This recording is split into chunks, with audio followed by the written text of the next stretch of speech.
Hi guys, today we have a video which has been in the making ever since I begun my channel. If you follow movies, you'll know that James Bond has been around for years. In the UK, Daniel Craig's final movie as Bond has been released. I've watched No Time to Die, so now it's time to rank all 27 Bond movies. There are 25 main Bond movies and there's 2 films which aren't really canon.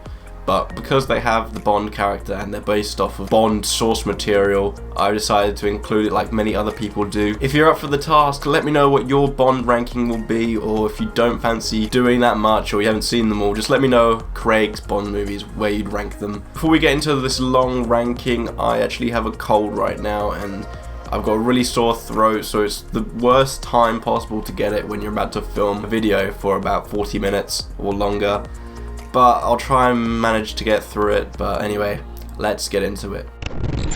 Easily coming in at last place and 27th is Casino Royale 1967. This is one of those films which I mentioned which aren't really canon, but are a Bond movie. But as I say that, this contains all the source material, characters, story from James Bond material. However, this just isn't a Bond movie. It's a wacky comedy from the 60s which hasn't aged well, and in fact even when it was released I can't see how it was received too well. As it aims to be slapstick and goofy, it's kind of actually hard to follow what's actually going on, and there's many moments which are sped up which make me really uncomfortable to watch, as well as a repetitive score which was very frustrating. Nearly every aspect of this film is painful to sit through, and that's why it's easily in at last place.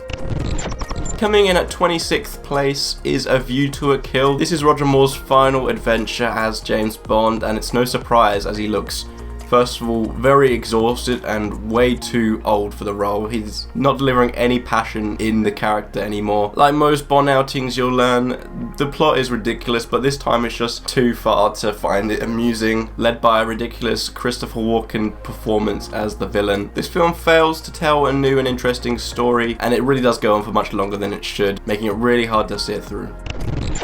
Coming in at 25th place is Die Another Day. This also being Pierce Brosnan's last adventure as Bond, and once again no surprise because this film is completely out of touch with what this franchise actually resembles. Yes, it has the gadgets, the girls, and the ridiculous plot, but it doesn't feel like Bond. You know, there's cars that can go invisible. The main plot is about a space laser, and don't even get me started on that paragliding on waves moment. If this is your first Bond experience, you may find it enjoyable. If you're not a diehard fan, it may be fun of how goofy it is, but especially for those diehard fans, it's not a fun adventure at all.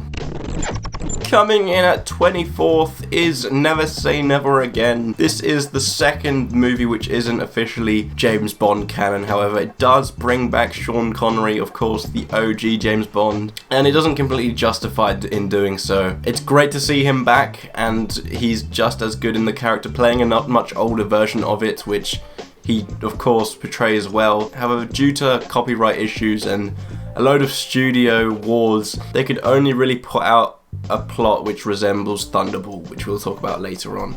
And yes, it is basically a remake, but every aspect is much weaker and it doesn't offer anything new to it. And not to mention, it's not an official James Bond film, so it doesn't include the, you know, iconic grand opening with James Bond shooting the camera and it bleeding, or doesn't even have the 007 theme song. So at the end of the day, as great as it is to see Sean Connery back in the role, it wasn't the right movie to do so. Coming in at 23rd is Diamonds Are Forever. This actually being Sean Connery's official last performance. Just like with the other actors, they all end on a sour tone. And frankly, it's all down to its campiness. Yes, these films are popular for its campiness, but in this film it just takes it too far, especially from Connery's films, which at that time were the only ones made. And all the Bond films thus far have always displayed that they've used their budget well, or sometimes it appears that they have a bigger budget than they do.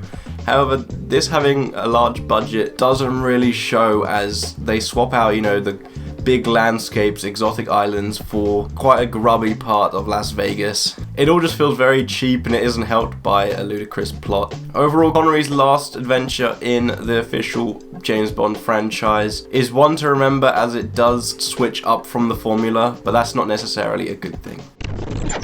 Coming in at second place is The World Is Not Enough. To be fair to this film, it does deliver a lot of fun, with some really high stakes scenes. However, the film's writing does let it down. For the first half, it was pretty solid, especially for Brosnan's tenure, but as it entered in the second half and it revealed certain aspects of the story with characters, the ridiculousness overtakes any sort of good quality. In attempting to avert expectations, The World Is Not Enough does offer up an interesting dynamic, however it is instantly succumbed to very poor writing and a poor script.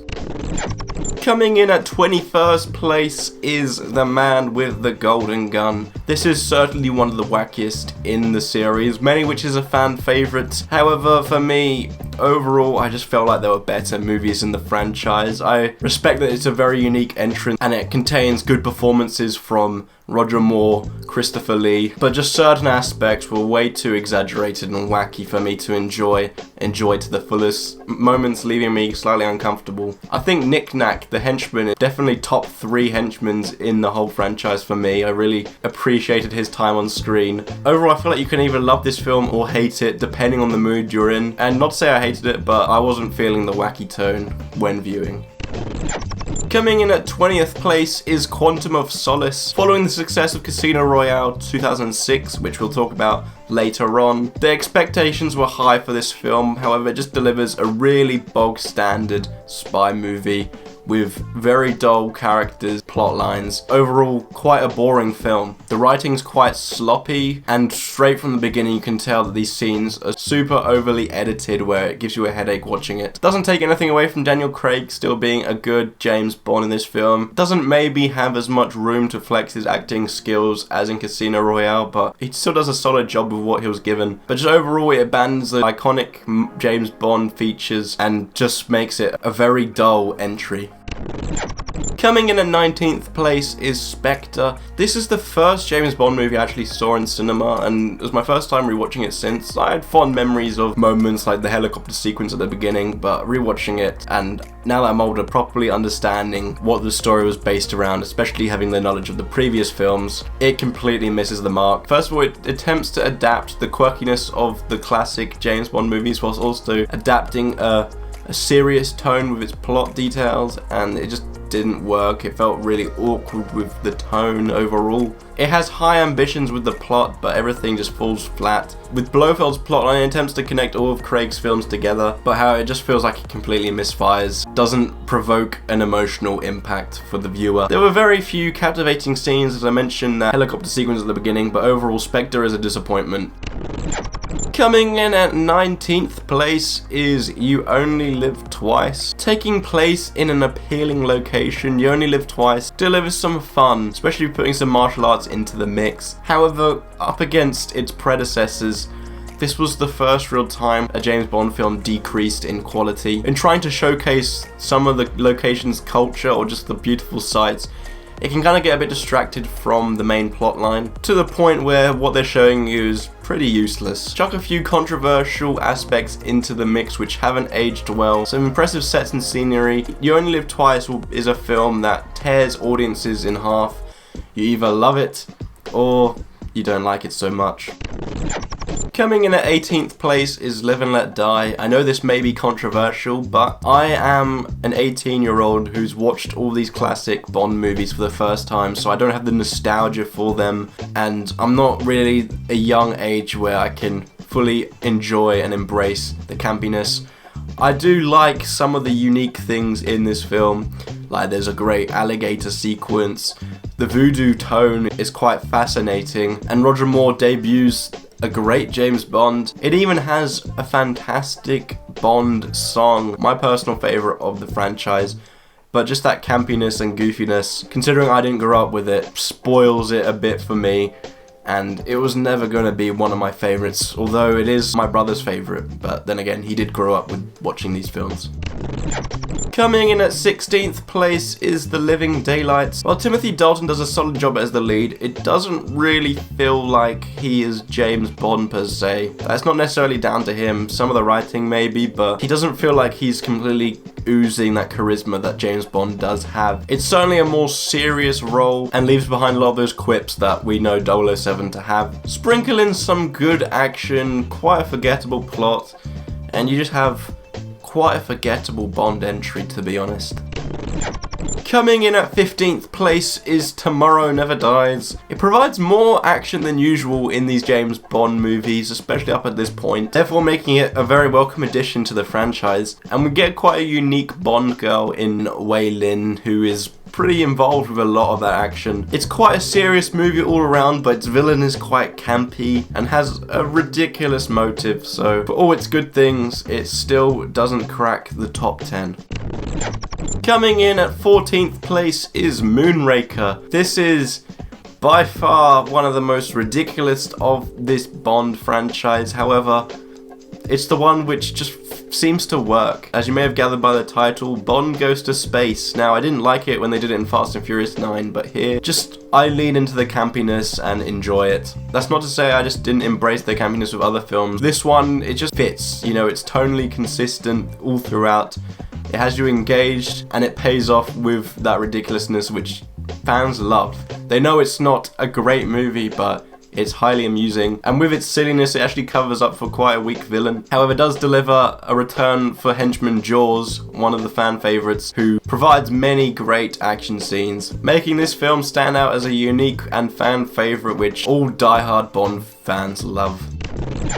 Coming in at 13th place is For Your Eyes Only. This film's very hit and miss. On one hand, you have perhaps one of the most amusing Bond outings in terms of comedy, providing many laughable moments and clever quips, and it has some great stunt work, great action scenes, but on the other hand, I believe it was this one, I can't remember which one I started with, the plot once again lets this film down and lazily brings in, you know, the relationship between Bond and the Bond girl that you'd expect, but there's no sort of chemistry between the two characters. Roger Moore feels quite comfortable in the role and delivers a fantastic outing as Bond, with some more emotional sides to him than we've been used to, so it adds to a film with some great things, but also some bad things. Coming in at 12th place is On Her Majesty's Secret Service. I'll be honest, I had this one lower yesterday, but as time has passed, I've begun to appreciate it more. Maybe because it's up against some of the films that I've seen since then. If you're a Bond fan, you'll know On Her Majesty's Secret Service is one where Sean Connery's absent but still comes back to return as James Bond in the next film. George Lazenby did deliver some funny moments, but overall it's really hard to follow on and continue the work from Sean Connery, and I don't think he lived up to his standards per se. But I didn't really focus on that too much because On Her Majesty's Secret Service contains some fantastic visuals thanks to a stunning location, and also, especially for its time, some really high-stake action scenes. In a way, this film has become memorable as a unique film as it only featured a one-time Bond actor, and for the most part there are some really enjoyable things. First hour can be slow, but as I mentioned, that second half is action-packed and makes it one which has aged well, I would say. Coming in at 11th place is Octopussy. Octopussy actually has a longer than average James Bond duration. However, it doesn't actually feel like it because it never really drags at any points and it constantly provides great action. Small scale or big scale, it nails it on both terms to provide quite an enjoyable outing. Moving into the top 10 with The Spy Who Loved Me. Roger Moore's third outing as Bond is by far his best work as 007, perfectly personifying what makes James Bond so iconic. As talked about in Moonraker, it brings in fan favourite henchman Jaws, who is constantly a suspenseful menace throughout the whole duration. Viewers are treated to their usual ridiculous plot, but as the film moves at a really fast pace constantly, you don't have any time to really consider how ridiculous it is, so it doesn't really become a problem with watching it, and also the action makes for a good Bond entry. Coming in at 9th place is Thunderball. This was the film that was remade into Never Say Never, but I actually really enjoyed this film, I think more than most people do. When someone says Bond, I instantly think of Thunderball. Up until this point, some of the action scenes, they've been good, but this underwater sequence at the end amazed me, especially given the time it was made. It was so ahead of its time. The environment was very colourful, it was really appealing to the eye. And when I think of a James Bond movie, I think of Sean Connery's performance here because he perfectly captures it. Overall, I don't understand why this gets quite a lot of hate because I think it's a really good entry and It's what I think of when someone says James Bond. Coming in at 8th place is License to Kill. Timothy Dalton's second and final outing as James Bond is a huge improvement over The Living Daylights. Coming into this, I'd heard the negative reviews about Timothy Dalton as James Bond, but I think he acted him quite well. I'm not saying he's the best, but there are high standards to live up to, but I don't think he's bad by any means. I think he's quite solid. The film sticks to its title and delivers, up until this point, the darkest entry with literal heads exploding. Many grew up watching this franchise as a child or watching with their kids, showing their kids, so I can understand why they would be annoyed with the sudden change to violence, but I think it was an important step to take in keeping this franchise fresh and alive. It remains an unorthodox film in this franchise as it breaks away from the familiar formula of a James Bond film, but that actually helps it out as it feels quite fresh, and so without this film, who knows where the franchise would be today. Coming in at 7th place is the one to kick off this massive franchise, Dr. No. As mentioned, making this film, they would not have known how big this franchise would come along to be, but a lot of that is thanks to Sean Connery instantly mastering this character, taking him off the pages that Ian Fleming wrote onto the screen with his charisma and of course his cool gadgets. Certainly compared to what is yet to come, Dr. No is very small scale and is a much grounded adventure, which for me, I like these grounded ones. I don't like the really over the top ones, but then again, I didn't grow up with this. So Dr. No really appealed to me right from the start, and to us it's quite refreshing to look back at where this franchise began. Coming in at 6th place is GoldenEye. I heard a lot of abuse towards Pierce Brosnan's movies, but his debut proved to be a real shock to me, and I was very impressed with how well he captured what you want from a Bond movie. You know, not too serious, but not too silly. Well, for me personally at least. Brosnan in this film naturally fits into the role, which I think is his best performance as Bond because I wasn't as impressed with his later editions. GoldenEye is a landmark movie for this franchise as it brings it into a more modern age filled with technology, computers, all those kind of things. I was constantly engaged for the whole 2-hour runtime, and that's also thanks to some really tense and explosive action scenes. Coming in at 5th place is From Russia with Love. Connery's second outing as 007, and it certainly doubled down on the plot, ambitions and size, and to be honest, the scope of its movie itself, probably, well, definitely thanks to its budget. It certainly feels like a much bigger movie than Dr. No, but it doesn't take anything away from that film. It carries over the great things about it, especially 007 himself. We just get to see him on a bigger scale, plot, as well as with some more gadgets. I love the spy espionage feel to it, which would have been accurate around that time, and having Connery in the role, of course, is going to ooze charisma. Like a lot of these films, the viewer is treated to some tense scenes and ahead of its time action, making From Russia with Love an absolute classic. Perhaps controversial, but coming in at 4th place is Goldfinger. Look, this is easily the best of the classic James Bond movies, and I think everyone can agree with me on that. Where it's controversial is maybe how low I have it on this list. I've mentioned this before, I did not grow up with these movies, I don't have nostalgia for it.